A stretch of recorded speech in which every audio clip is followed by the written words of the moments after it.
ॐ अज्ञानतिमिरान्धस्य ज्ञानाञ्जनशलाकया चक्षुरुन्मीलितं येन तस्मै श्रीगुरुवे नमः। वाञ्छकल्पतरुभ्यश्च कृपासिन्धुभ्य एव च पतितानां पावनेभ्यो वैष्णवेभ्यो नमो नमः।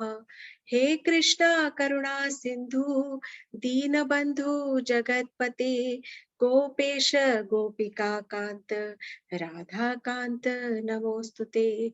तप्त कांचन गौरांगी राधे वृंदावनेश्वरी वृषभानुसुते देवी प्रणमामि हरिप्रिये। हरे कृष्णा कृष्णा कृष्णा हरे हरे, हरे राम राम राम हरे हरे।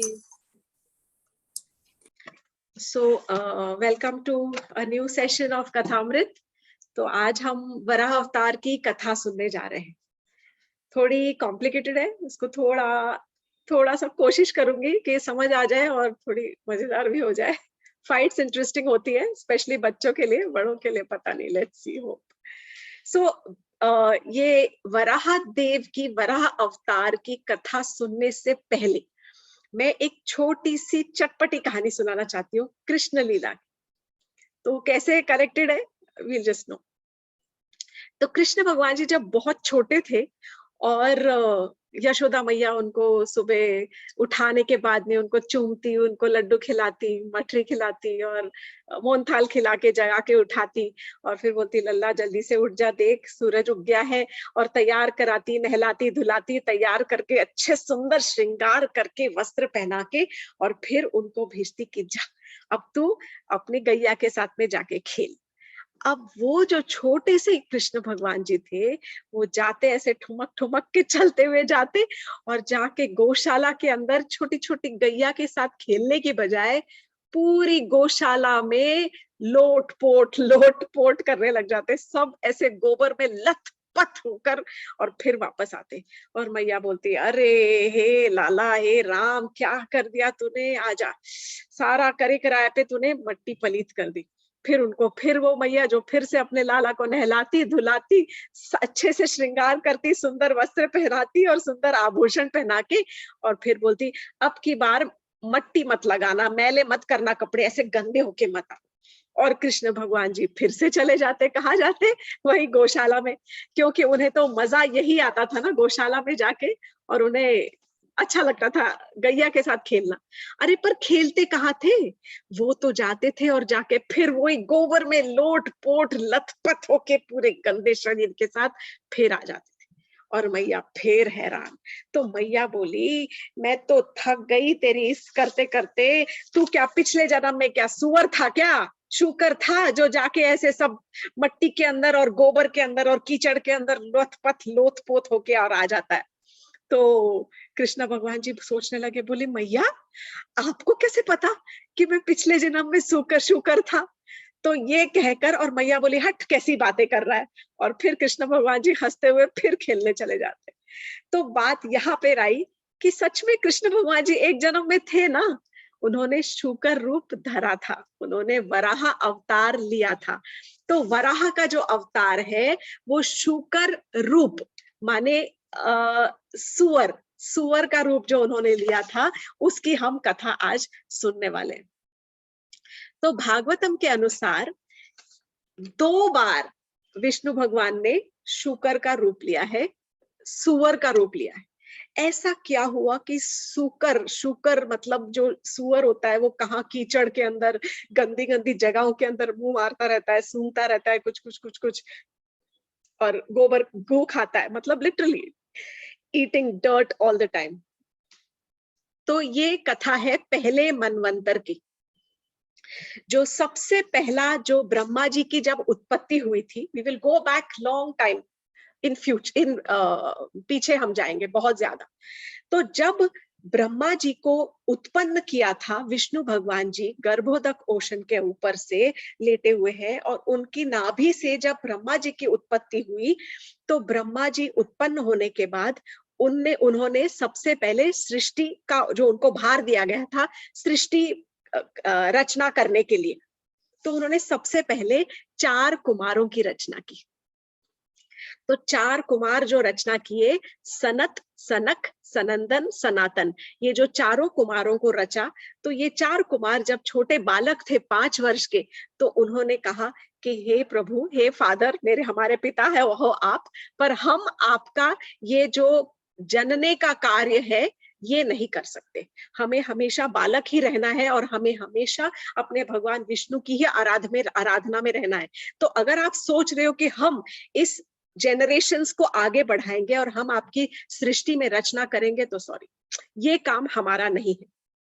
ब्रह्मा जी को गुस्सा आया और फिर उन्होंने, उनके भ्रकटी से रुद्र उत्पन्न हुए, वो कथा अलग है। इसके बाद फिर ब्रह्मा जी ने, क्योंकि उनको सृष्टि की रचना करनी थी, वो रचयिता थे, तो उन्होंने अपने शरीर के अंगों से 10 महापुरुषों का, 10 प्रचेतास का सृजन किया। उनमें से कुछ साधु थे, कुछ प्रजापति कहलाए, समझो। तो वो जो 10 प्रजापतियों जिनका उन्होंने सृजन किया, उनको फिर सृजन का कार्य दिया गया कि आप आगे इस कार्य को बढ़ाइए और मतलब प्रोजेनी, बच्चे पैदा करके और सृष्टि को बढ़ाइए आगे। कुछ समय बाद ऐसा लिखा गया है कि ब्रह्मा जी के ही शरीर से स्वयंभुव मनु और उनकी पत्नी महारानी शतरूपा का जन्म हुआ। So they were born as proper individuals, पूरे के पूरे उत्पन्न हुए थे, स्वयंभुव मनु और उनकी पटरानी जो थी वो शतरूपा। और उन्होंने, जब उनका जन्म हुआ तो उन्होंने प्रणाम किया और उन्होंने ब्रह्मा जी से कहा कि आप हमें बताएं कि हमारा क्या कार्य है। तब ब्रह्मा जी ने उनसे कहा कि आपका कार्य यही है कि आप सबसे पहले तो अपने जैसे सुंदर, सुशील और भक्त प्रवृत्ति के बच्चे पैदा कीजिए। इस तरह की आप मतलब प्रोजेनी आप पैदा करें। दूसरा, आप यज्ञ विधि के हिसाब से यज्ञ करते रहे, अपने वेद शास्त्रों के अनुसार यज्ञ किया करें, और आप अपने पुत्रों को और अपनी पुत्रियों को, अपने जो बच्चों को भगवान की भक्ति का उनको ज्ञान दीजिए और अपने साथ भगवान की भक्ति में रखिए। ये सब उनसे पाने के बाद में, इंस्ट्रक्शंस, आदेश पाने के बाद, शतरूपा और स्वयंभू मनु जो थे, वो वहां से उन्होंने सोचा कि अब जाकर हम भूमंडल पर राज करेंगे और भूमंडल पर उनको जो आदेश दिया गया है उसका पालन करेंगे। परंतु क्या हुआ कि इस समय पर उन्होंने सडनली रियलाइज किया कि जब सृष्टि की रचना हो रही थी, तब सारे जो लोग हैं, 1 मिनट का मैं यहाँ पे आपको पॉज देके एक्सप्लेन करूंगी। जब रचना के समय पर, जब ब्रह्मांड की रचना की गई, तो ब्रह्मांड, ब्रह्मा जी ने एक अंडा स्वरूप ब्रह्मा जी ने अंडे के स्वरूप के एक लोक की रचना की। एक्चुअली लोक नहीं है, वो ब्रह्मांड है। इस तरह के कई कई ब्रह्मांड है, जो कहा गया है कि भगवान जी के हर एक पोर से, हर एक छिद्र से मिलियंस ऑफ ब्रह्मांड उत्पन्न हो रहे थे। By the minute millions and millions of ब्रह्मांड, तरह तरह के ब्रह्मांड हर जगह पर। तो एक ब्रह्मांड का मैं एक्सप्लेनेशन ऐसे दे रही हूँ कि वो अंडे के आकार का है। अंडे के आकार में आप ऐसे प्लेन्स रखिए, उसको फ्लैट काटिए, तो उसके 14 लोक हैं। बीच में आता है भूमंडल, उसके ऊपर 6 और है और उसके नीचे 7 और लोक हैं। तो ऊपर के 6 लोक और नीचे के 7 लोक, ऐसे इसमें से ऊपर में तपलोक, सत्यलोक, इस तरह से ऊपर स्वरलोक, ऐसे ऊपर जाते हैं और नीचे जाते जाते सारे पाताल लोक और तलातल, इस तरह के सारे नीचे के लोक आते हैं। मैं नाम भूल रही हूँ सारे लोगों के। तो जो सेंटर में जो भूमंडल था, तो स्वयंभू मनु और शतरूपा ने नोट किया कि ये जो भूमंडल है ये तो गायब है, कहाँ चला गया? ये पानी के अंदर गिर गया। ये जो अंडा स्वरूप ब्रह्मांड है वो पानी के ऊपर तैर रहा है, और जो पानी है नीचे, समुद्र, अनंत सागर, उसका नाम है गर्भोदक सागर। गर्भोदक सागर, जहां पर विष्णु शेषशायी आराम कर रहे हैं, और उनके गर्भ से, वहां उससे, उनके नाभि से और कमल जो निकला, और कमल के फूल के ऊपर ब्रह्मा जी का सृजन हुआ। तो पूरे ब्रह्मांड के सबसे नीचे सागर है, महासागर, गर्भोदक सागर, और सागर का तो जो नीचे है वो अनंत है, उसका कोई अंत कोई जानता ही नहीं, कहां तक वो सागर का अंत है नहीं मालूम। तो जो धरती थी, वो भूमंडल जो था, जो बीच में था, 7th प्लैनेट, वो ऊपर से 7th, वो जो था वो गिर गया था नीचे, somehow it had fallen। तो जब वो गिरा तो तुरंत ब्रह्मा जी को बताया गया, स्वयंभू मनु ने और शत्रुपा ने कहा कर पुनः जाकर और ब्रह्मा जी से कहा कि हे पिताश्री, ऐसा है कि हम जाए कहाँ, किस मंडल में जाकर हम राज्य करें, क्योंकि ये जो भूमंडल है आपने जहां हमें भेजा है वो तो पूरा का पूरा पानी के अंदर डूब रहा है। तब ब्रह्मा जी थोड़े से घबरा से गए और उस वक्त उन्होंने तुरंत अपने पिता विष्णु भगवान का स्मरण किया। तो विष्णु भगवान का जैसे ही स्मरण किया, तुरंत उनकी नासिका से एक छोटे से शूकर, कहते हैं अंगूठे के साइज का था, एक छोटे से शूकर का जन्म हुआ। उनकी नासिका से एक शूकर निकला और वो शूकर निकलते के साथ ही धीरे धीरे धीरे धीरे बड़ा बड़ा बड़ा बड़ा बड़ा होता गया, विशाल काय हो गया। उसके 2 ऐसे टस्क्स थे, सूंड थे, वो थे जैसे बोलते हैं टस्क्स, मतलब सींग थे 2 वराहदेव के। सुअर का रूप था ऊपर से, परंतु बहुत सुंदर, बहुत विशाल और बहुत ही खूबसूरत, इतना सुंदर था कि उसकी ज्योति से सब लालिमा से सबकी आंखें चौंधियाने लग गई। उस समय वो जैसे ही वो बढ़ते गया, शूकर रूप जो बढ़ा, तब ब्रह्मा जी ने उनको प्रणाम किया और वो शूकर रूप बढ़ते बढ़ते एक हाथी की तरह, कहा है विशाल काय हाथी की तरह, उन्होंने छलांग मारी ऊपर से। Now Brahma ji is on in Brahmalok, जो कमल है, ब्रह्म कमल के ऊपर बैठे हुए ब्रह्मा जी, उनकी नासिका से निकले वराहदेव, और वहां से जो वराहदेव ने ऊपर से छलांग मारी और सारे लोकों के अंदर से होते हुए सारे नीचे के लोकों के अंदर, और वो ढूंढते ढूंढते सूंघते सूंघते कि कहाँ गई, क्योंकि सारे जो नीचे के लोक हैं वो बहुत ही ज्यादा गंदे कहलाते हैं, बहुत गंदगी है वहां पर। जैसे जैसे ऊपर के लोग स्वच्छ हैं, वैसे ही धरती के नीचे के लोग और भी ज्यादा घिनौने हैं और खराब हैं। तो वहां पर वो ढूंढते ढूंढते और फिर उसके बाद वो अपने नासिकाओं से यू यू यू ऐसे स्निफ करते हुए, कहा गया है कि वो सूंघते सूंघते और फिर वो नीचे पहुंचे और सीधा फिर वो गर्भोदक सागर के अंदर में जाके उन्होंने अनंत सागर के अंत को पहचाना। और अनंत सागर के अंत तक, जिस सागर का अंत कोई नहीं जानता, उस अनंत सागर के अंत तक जो वराहदेव थे वो पहुंचे और उन्होंने वहां से भूदेवी को अपने टस्क्स पर, अपने सींग पर उठाया और उठाकर फिर वो ऊपर की तरफ आए और सीधा फिर उन्होंने जाके अपने जगह पर, जहां पर भूमंडल को होना चाहिए, वहां पर भूमंडल को स्थित कर दिया। ये जो थी कथा, ये आती है सबसे पहले वराहदेव के अपीयरेंस की, वराहदेव के प्रकट होने की। और ये जो है, ये श्वेत वराहदेव के नाम से जाने जाते हैं, क्योंकि ये इनका जो रंग था वो सुंदर सफेद रंग का था और श्वेत रंग का था। ये हो गया सीन 1। इस कहानी में भी मैं सीन 1, सीन 2, सीन 3 करने वाली हूँ। तो सीन 1 में हमने देखा कि किस प्रकार पहला जो वराहदेव का जो इनकारनेशन अवतार हुआ है, वो श्वेत वराह के रूप में उनका अवतार हुआ है, गर्भोदक सागर में डूबती हुई भूदेवी को बचाने के लिए। और वो अपने टस्क के ऊपर, अपनी सींगों के ऊपर उठाकर और फिर लाके उन्होंने भूदेवी को अपनी जगह पर स्थित कर दिया। ये कब हुआ था? ये प्रथम मनवंतर में हुआ था, फर्स्ट मनवंतर।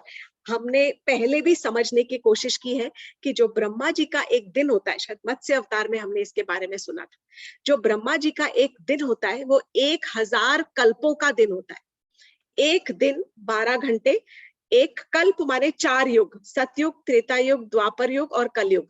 इस 4 युगों से बनता है एक कल्प, और 1000 कल्पों का उनका दिन और 1000 कल्पों की उनकी रात्रि होती है। इस प्रकार के 100 जो वर्ष होते हैं वो होते हैं ब्रह्मा जी की जो जीवन की अवधि। इस अवधि के अंदर 71 मनवंतर होते। एक दिन के अंदर वो अपने इस एक दिन के अंदर वो 14 मनवंतर निकालते हैं। सो 71 जो है मतलब 71 कल्प, 4 युगों का एक कल्प, ऐसे 71 टाइम्स 444 करके तब एक मनवंतर होता है, जिसमें एक जो मनु होता है वो राजा बनता है। जैसे इस समय स्वयंभू मनु राजा थे 71 कल्पों के लिए, और उन्होंने वो राज्य किया। सो ये पहला मनवंतर था। इसके बाद फिर दूसरा मनवंतर आया, फिर तीसरा आया, चौथा आया, पांचवा आया। अब हम पहुंचते हैं छठे मनवंतर की ओर। ये इतने सारे कल्प निकलने के बाद जब सिक्स्थ, छठा मनवंतर आया, उस समय की बात है, ये सब सतयुग चल रहा है। छठे मनवंतर के बीच में एक समय ऐसा आया जब हमने मत्स्य अवतार की कथा कही थी। मत्स्य अवतार की कथा में जाने से पहले मैं सीन 2 के बारे में बात करूंगी। अब सीन 2 ऐसा हो रहा है कि ये जो 4 कुमार हैं जिनको ब्रह्मा जी ने जन्म दिया था, सनक, सनातन, सनत, सनंदन, तो ये जो चारों कुमार थे, ये छोटे 5 साल के छोटे से नन्हे बालक के रूप में और सीधा जाते हैं वैकुंठ लोक। वे अपने प्रभु भगवान विष्णु को मिलना चाहते हैं और वे उनकी शरण जाना चाहते हैं और उनकी प्रार्थना करना चाहते हैं। तो ये जब वैकुंठ की तरफ जा रहे हैं तो कहा गया है कि देयर आर 7 गेट्स टू स्वर्ग लोक, वैकुंठ लोक जाने के। 6 गेट्स को पास करने के बाद में, क्रॉस करने के बाद जब वो 7वें द्वार पर आते हैं तो 7वें द्वार पर 2 द्वारपाल खड़े हैं और उन द्वारपालों के नाम है जय और विजय। जैसे कि सिक्योरिटी गार्ड खड़ा रहता है दरवाजे के ऊपर, उस प्रकार वो 2 सिक्योरिटी गार्ड जय और विजय वहां पर खड़े। तो जब ये 4 कुमार वहां पर पहुंचते हैं, अब ये जो 4 कुमार हैं, ये छोटे बच्चे हैं 5 साल के, ये नग्न है और क्योंकि इनको अपने शरीर का भान नहीं है, आप समझिए बिगिनिंग ऑफ क्रिएशन, शरीर का बिल्कुल भान नहीं है। और ये जय विजय के पास जाकर कहते हैं कि आप विष्णु भगवान से कहिए कि हम उनसे मिलना चाहते हैं। तो जय विजय ने सोचा ये छोटे से बच्चे, एक तो बालक, ऊपर से नग्न, और तीसरा उनके मन में आ गया था थोड़ा सा अहंकार।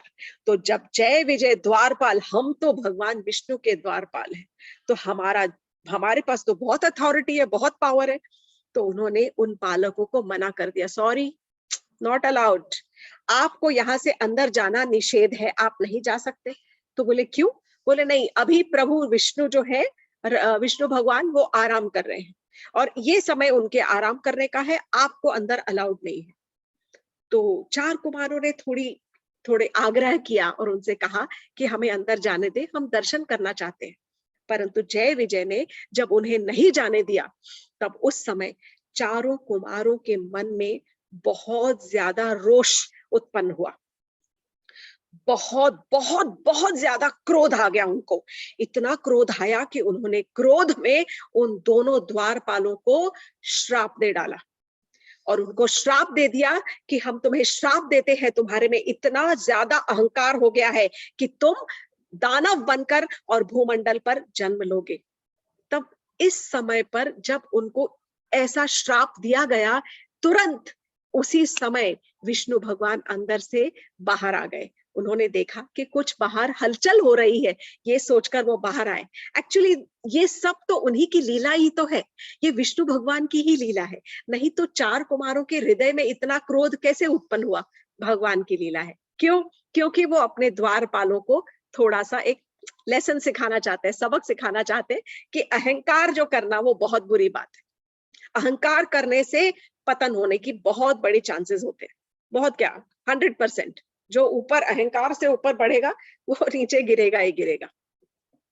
तब उस समय उन्होंने क्या किया कि कृष्ण भगवान जी, सॉरी, विष्णु भगवान जी ने आकर कहा कि अरे आपको मैं, जब इन्होंने कहा ही है इनका, तो आपको श्राप तो लगेगा ही।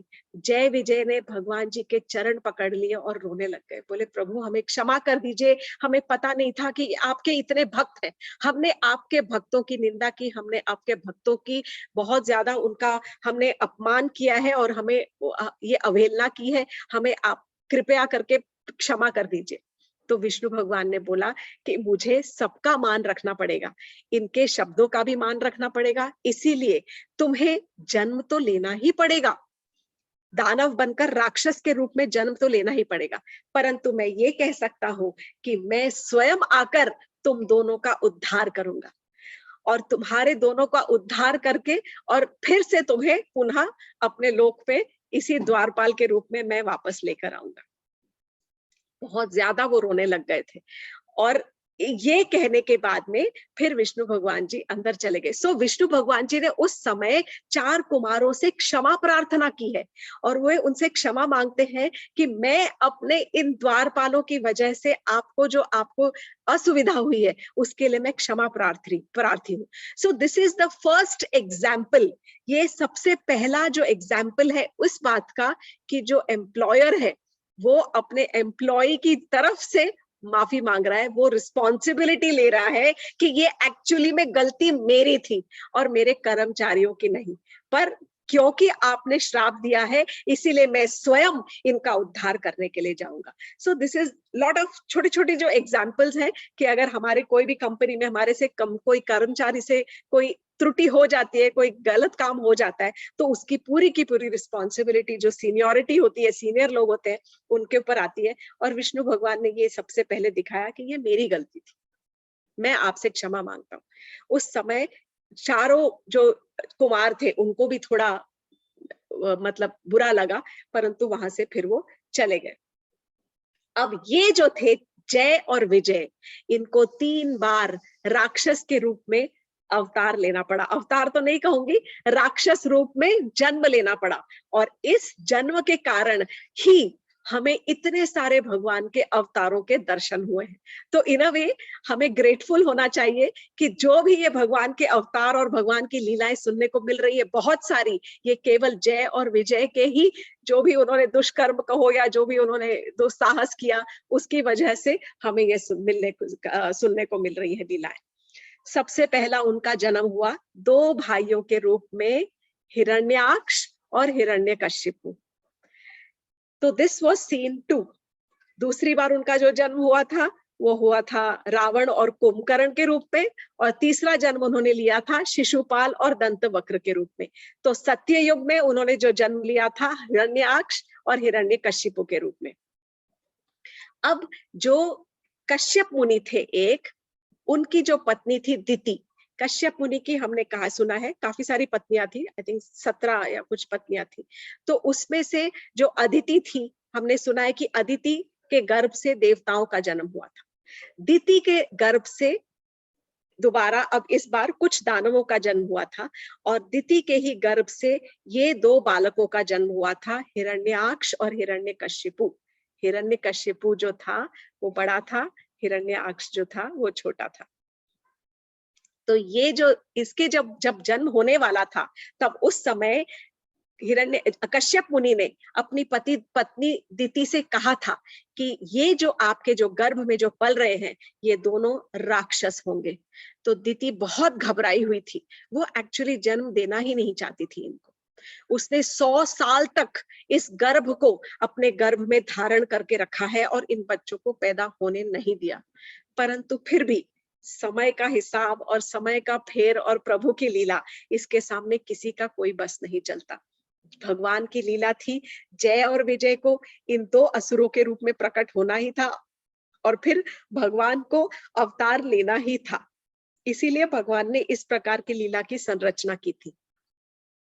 समय के हिसाब जब समय आया तब दिति के गर्भ से इन 2 राक्षसों का जन्म हुआ। एक्चुअली दे वर ट्विंस, दोनों जुड़वा थे, पर एक पहले पैदा होता है और एक पहले कंसीव होता है। इस प्रकार का जो उनमें अंतर था बस यही था।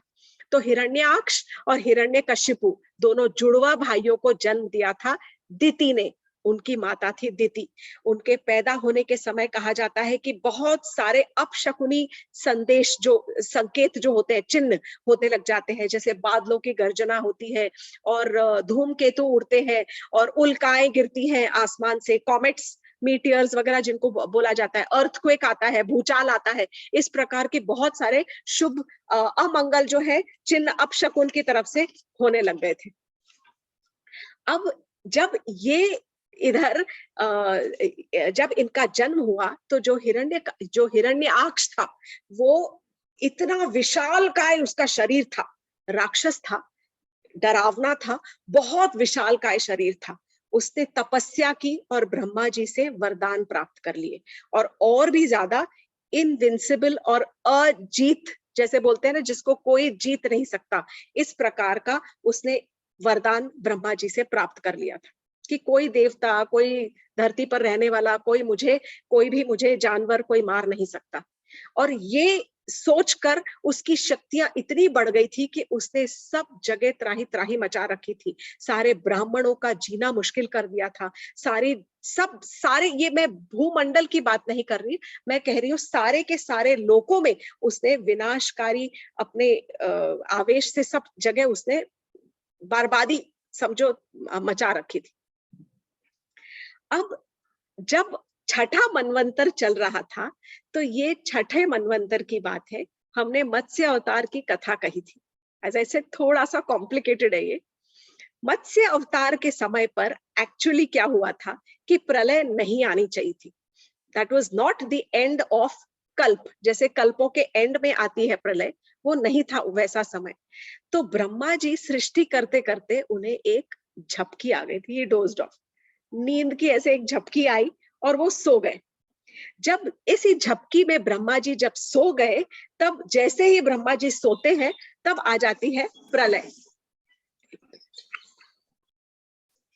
जब प्रलय आ जाती है तब ये थी अनएक्सपेक्टेड प्रलय, और ऐसी अनएक्सपेक्टेड प्रलय के समय पर तब भगवान ने एक सुनहरी मछली का रूप लिया था और वो मत्स्य अवतार के रूप में एक सींग से आकर उन्होंने जो राजा सत्यव्रत की नाव को सारे सप्त ऋषियों के साथ और सारी जड़ी बूटियों के साथ और सारे मूल्यवान वस्तुओं के साथ में उनको सबको बचाकर और वो खींचते हुए उस प्रलय की पानी से उन्होंने उनकी रक्षा की थी।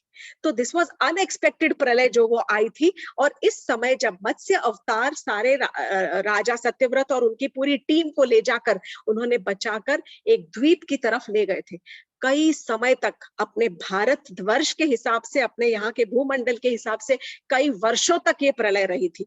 और उस सारे वर्षों तक वो जो मत्स्य अवतार जो थे वो उन राजा सत्यव्रत की रक्षा करते रहे थे, ताकि अगला जब युग शुरू हो, मनवंतर शुरू हो, तब तक ये राजा की रक्षा हो सके और सारी जो थोड़ी बहुत सृष्टि है उनकी रक्षा की थी मत्स्य अवतार के रूप में।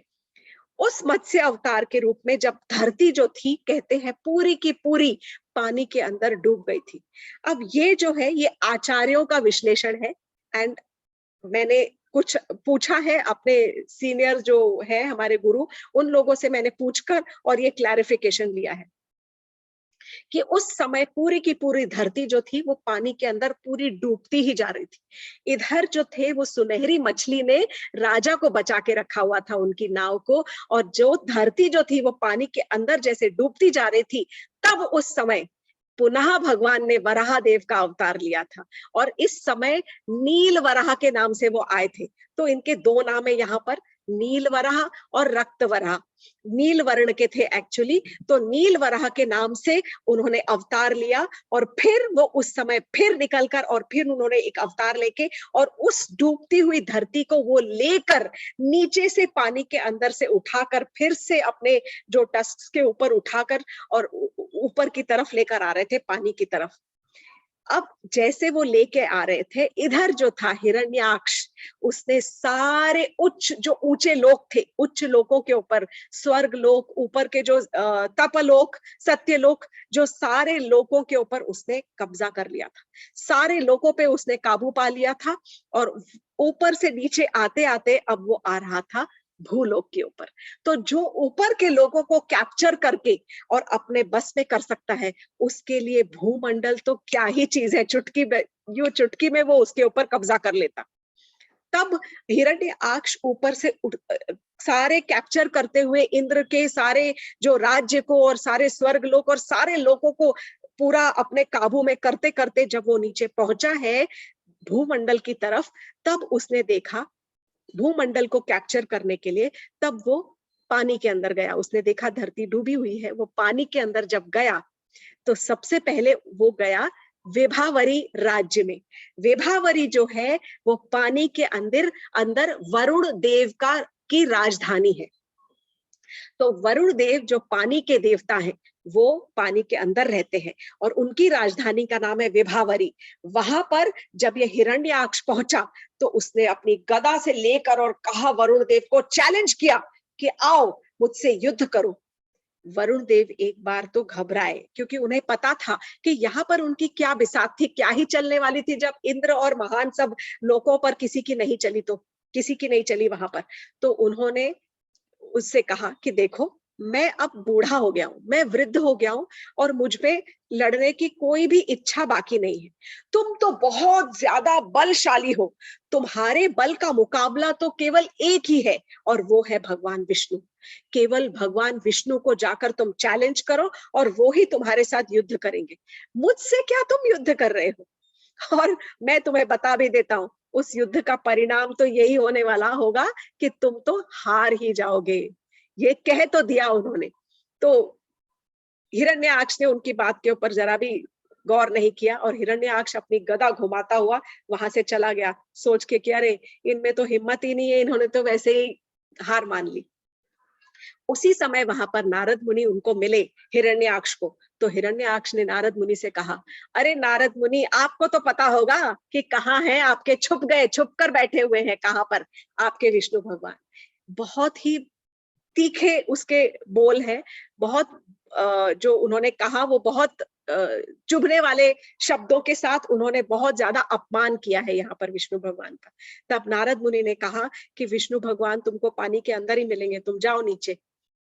भूदेवी को बचाने गए हैं वो, और इसीलिए जो हिरण्याक्ष था उसने और ज्यादा डुबकी मारी और वो नीचे नीचे नीचे नीचे चलता गया पानी के अंदर, सागर के अंदर। एंड दैट इज वेयर उनको वो वराह देव मिले, जो कि भूदेवी को, भूमि मंडल को अपने उसके टस्क के ऊपर उठाकर, सींगों पे उठाकर, और वो उनको बचाने के लिए, उनकी रक्षा करने के लिए ऊपर की ओर ले जा रहे थे। जैसे वो ऊपर की ओर ले जा रहे थे, तुरंत से हिरण्याक्ष ने उनका सामना किया और सामना करते के साथ ही और वराह देव की थोड़ा इंसल्ट कर दिया और बहुत कुछ कुछ उनको अपमानित करके और बहुत तीखे से कुछ बोल बोले हैं वहां पर। नहीं दोहराना चाहूंगी, वो भागवतम में कुछ लिखा है। तो ऑफ कोर्स वराह देव को थोड़ा दुख हुआ, लेकिन कहा गया है कि जो भूमि देवी उनके सींगों के ऊपर विराजमान थी वो घबरा गई। हमारे शास्त्रों में हर एक को एक प्रत्यक्ष रूप दिया गया है।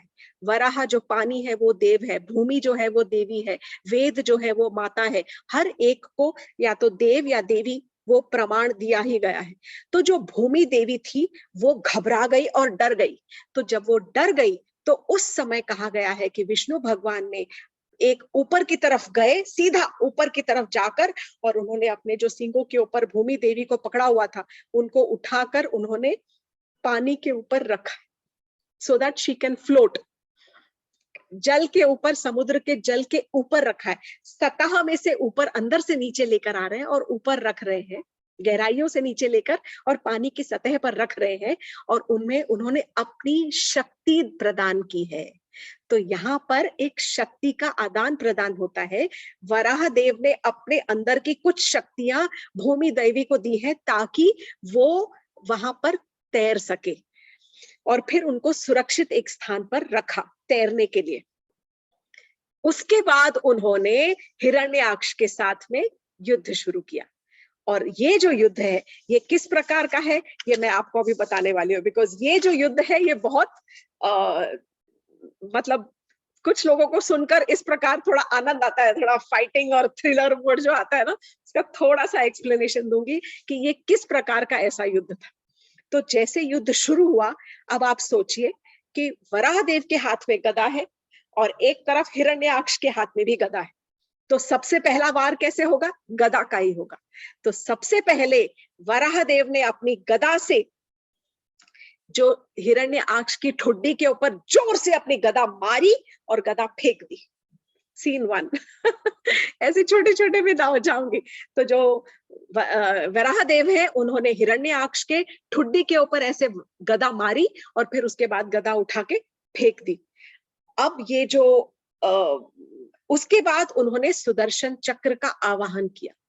जैसे ही उन्होंने सुदर्शन चक्र का आवाहन किया, उस समय सारे देवता जो वहां पर देख रहे थे, सबको उस समय रियलाइज हुआ, एहसास हुआ कि अरे ये तो अपने ही तो है, ही इज आवर ओन, ये तो हमारे इटर्नल प्रोटेक्टर भगवान विष्णु है। इससे पहले, युद्ध शुरू होने से पहले ब्रह्मा जी ने एक चेतावनी दी थी वराहदेव को कि आप इसके साथ खेलो मत, खेलना मत शुरू कर दो इसके साथ, ये कोई खेल का मैदान नहीं है, ये बहुत खतरनाक राक्षस है, आप इसका सीधा एक ही बार में वध करो। पर भगवान कहाँ सुनते हैं, उनको तो थोड़ा लीला करनी है, थोड़ा मजा करना है। अभी बच्चों को बोलो कि मत लड़ाई करो और ऐसे आ जाना, नॉट पॉसिबल। जब एक बार लड़ाई में शुरू होते हैं तो कॉलर क्या और बाल क्या और सब एक कहीं पे भी शुरू होता है और कहीं भी खत्म होता है। तो भगवान जी ने जब सुदर्शन चक्र का आवाहन किया, तब सारे देवताओं को एहसास हो गया कि ये तो स्वयं भगवान विष्णु ही है जिन्होंने अपने सुदर्शन चक्र को बुलाया है। उसके बाद वराह देव ने जो हिरण्याक्ष था उसकी गदा को पकड़ा। अब सुदर्शन चक्र स्टैंडिंग साइड में, वराह देव ने हिरण्याक्ष की गदा को पकड़ा और पकड़कर उन्होंने उसको फेंक दिया। तो अब दोनों के पास गदा नहीं है। जब गदा दोनों की चली गई, तब जो हिरण्याक्ष था उसने त्रिशूल बुलाया। मायावी है, सारे राक्षसों के अंदर बहुत मायावी शक्तियां होती है। वराहदेव ने वो त्रिशूल मंगाया और त्रिशूल के साथ जैसे ही मारने गया, तब सुदर्शन चक्र का यूज करके सुदर्शन चक्र से उस त्रिशूल को छिन्न भिन्न कर दिया, टुकड़े टुकड़े करके खत्म कर दिया। एक बार जो असुर था हिरण्याक्ष, क्योंकि उसको असुर का भेष मिला है तो कुछ तो वो भी लड़ाई करेगा, तो हिरण्याक्ष ने एक जोर से मुक्का दिया, वराहदेव की छाती पे मारा है। कुछ नहीं हुआ, ऑब्वियसली कुछ भी नहीं हुआ। उसके बाद जब उसने देखा कि मेरे प्रहार का तो कुछ असर ही नहीं हो रहा है, तब उसने अपनी मायावी शक्तियों का प्रयोग करना शुरू किया। बहुत जगह जगह पे कहा गया है कि पिशाचिनियां भर गई और ऊपर ऊपर से जैसे मूत्र की वर्षा हो रही है और रक्त की वर्षा हो रही है और पस बह रहा है, इस तरह से उसने, और हड्डियां गिर रही है, इस तरह से उसने मायावी एक जाल बिछा दिया। परंतु वराहदेव के सुदर्शन चक्र से, तो वराहदेव तो योग माया के भी सरताज है ना, ही इज द लॉर्ड, वो तो योग माया के भी प्रभु है, he is the Lord of योग माया। तो दैत्य की माया के आगे उनका क्या ही कुछ क्या होने वाला है, कुछ नहीं। दैत्य की माया तो यूं चुटकी बजाते उनके लिए खत्म हो जाएगी। तब उस समय वराहदेव ने अपनी योग माया के चक्र को फिराकर, चक्र से सारी जो दैत्य की जो मायावी जो शक्तियों का जो हो रहा था प्रदर्शन, उन सबको उसने नष्ट कर दिया। तब हिरण्याक्ष ने वराहदेव के ऊपर छलांग मार के और भगवान को ऐसे गले लगाकर जैसे कस के कचुम्बर बनाने का कोशिश किया कि मैं उनको ऐसे गले लगाऊंगा और मैं क्रश कर दूंगा उनको। परंतु वराहदेव उनके एम्ब्रेस से स्लिप होके बाहर आ गए, he came out of the circle, उसके बाहर आ गए और वो गायब हो गए, वहां से कुछ कर ही नहीं आया। उस समय तब भगवान ने देखा कि भूमि देवी तो इतना डर रही है और सारे जो देवतागण हैं वो देख रहे हैं, तो उन्होंने एक थप्पड़ जो था वो हिरण्याक्ष की कनपट्टी पे एक जोर का थप्पड़ मारा। सोचो आप, जहां वो गदा और यूं यूं ढिशुम ढिशुम लड़ाई हो रही है और यहाँ पर एक थप्पड़ मारा और वो जो हिरण्याक्ष था उसकी आंखें ऐसी बाहर आ गई बड़ी बड़ी और उसके हाथ पैर टूट गए और फिर वो गिर पड़ा, ही डाइड। सो मतलब सुनने में ऐसा अटपटा लगेगा, बट यही तो है, यही तो भगवान की लीला है, जो कि इनकंसीवेबल, जो कि हमारे मनुष्यों के समझ से परे है। तो ये जो था, उसके बाद फिर जब वराहदेव ने फिर भूमि देवी को उठाकर और फिर उनके जो एक्सिस है, कहा गया है कि kept reinstated the earth in its axis back, उनको जो उनके जो मंडल है उसके अंदर फिर से वापस वहां पर रख दिया। तो पहला जो अवतार था वो पहले मनवंतर में था, दूसरा जो अवतार है वो छठे मनवंतर में हुआ है। एक श्वेत वराह थे और ये एक रक्त वराह या नील वराह थे।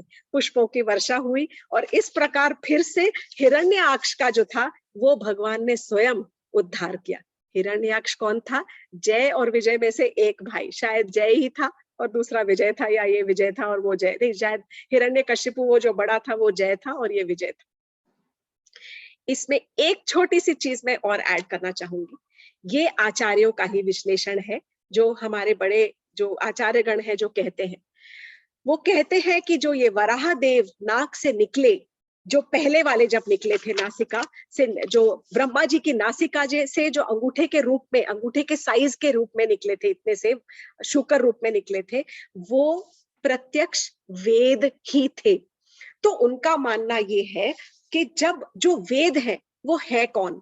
विष्णु भगवान जब सांस लेते हैं तो उनकी हर सांस में नासिका से वेद निकलते हैं और अंदर जाते हैं। उनके जो सांस में से जो वेद निकलते हैं, वो ही सांस ब्रह्मा जी ने अपनी नासिका से ली, और फिर वो जो वेद उनके अंदर गए तो उनको वैदिक नॉलेज का ज्ञान आया। जो वैदिक ज्ञान उनके अंदर किस प्रकार आया? ये वेदों के श्वास भरने से उनके अंदर ज्ञान की पूर्ति हुई, और फिर वो ही जब उन्होंने श्वास बाहर छोड़ी, जब वेद बाहर निकले, तो वो जो प्रत्यक्ष वेद में से ही एक जो थे वो वराहदेव। अब ये क्योंकि बहुत सारे इनका जो विश्लेषण किया जा सकता है, बहुत सारी जो जो अर्थ है बहुत निकाले जाते हैं, तो आचार्यों का ये भी कहा गया है कि जो ये श्वेत वराह थे वो प्रत्यक्ष वेद का ही एक प्रत्यक्ष रूप थे। तो वराह देव वेदों के ही प्रत्यक्ष रूप थे, और फिर वो जो थे फिर वो गए और उन्होंने धरती को डूबते हुए बचाया, और फिर पुनः धरती को लाकर और उन्होंने रीइंस्टेट किया। तो थोड़ी सी कॉम्प्लिकेटेड है, पर अगर इनको आप ब्रेक करोगे कि पहले मनवंतर में वो श्वेत वराह थे, और जब पहले स्वयंभू मनु और शतरूपा को जब रूल करने के लिए कहा गया, उस समय धरती गिर पड़ी थी, और उस जो गिर पड़ी थी तो उसको उठाने के लिए श्वेत वराह ने अवतार लिया, और श्वेत वराह ने धरती को उठाकर रीइंस्टेट किया। दैट वाज द फर्स्ट अवतार। उस समय वो ब्रह्मा जी की नासिका से ही निकले थे। सेकंड, छठे मनवंतर में दूसरा अवतार हुआ है नील वराह के रूप में, और नील वराह का हमने पूरी कथा आपको सुनाई कि किस प्रकार उन्होंने हिरण्याक्ष को वध करने के लिए और उन्होंने इस वराह रूप का अवतार लिया था। तो उस रूप में उन्होंने हिरण्याक्ष का वध किया था। तो मुझे आशा है कि थोड़ा सा क्लैरिटी आई होगी।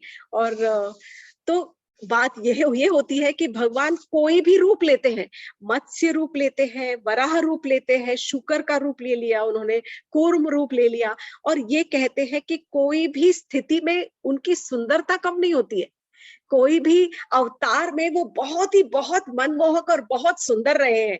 और एक तरह से ये भी हमें सिखा रहे हैं कि हम किसी भी जीव को कम नहीं समझ सकते। किसी भी जीव पे किस प्रकार की शक्ति है, हम उसको कभी भी कम नहीं समझ सकते। एवरीथिंग, छोटी छोटी हमने कहानियां सुनी है, स्क्विरल की, गिलहरी की कहानी सुनी है रामायण में, हमने बहुत तरह तरह की कहानियां ऐसे जानवरों के स्वरूप से सुनी है। तो जब भगवान इस प्रकार का रूप लेते हैं तो वो समय के हिसाब से और उस जो according to the time and circumstances के हिसाब से वो किस प्रकार का वो जो अवतार है वो ले रहे हैं, वो तो सिर्फ भक्तों को उत्साह और भक्तों को आनंद प्रदान करने के लिए ले रहे हैं, भक्तों की रक्षा करने के लिए ले रहे हैं। और वो जो असुरों का जो विनाश होता है वो तो बाय चांस होता ही रहता है, वो तो that is by the way. क्योंकि जैसे मैंने कहा था, असुरों का विनाश अगर वो चाहे तो एक पलक झपके, एक भ्रकुटी उठाए, एक चुटकी बजाए तो असुरों का विनाश कर सकते हैं। उनको उसके लिए अवतार लेने की जरूरत नहीं होती है। पर जब वो अवतार ले रहे हैं तो वो डेफिनेटली सिर्फ भक्तों को आनंद देने के लिए ले रहे हैं, ताकि आप और हम जैसे लोग कुछ तो चर्चा कर सके। खाली सिर्फ एक ही एक कहानी पढ़ने में किसको आनंद आता है? इसीलिए तो हजारों नॉवेल्स, हजारों किताबें बिकती है। कोई अगर ग्रंथ उठाए, अपने भागवत पुराण उठाए, कोई भी पुराण उठाएगा तो उसके अंदर हजारों हजारों कथाएं मिल जाएंगी, जिससे पढ़कर हम भगवत चर्चा कर सकते हैं। तो thank you very much. I think थोड़ा सा मैंने क्लियर करने की कोशिश की है। तो आज का जो कथामृत सेशन है हम यही समाप्त करते हैं। Thank you very much. Hare Krishna.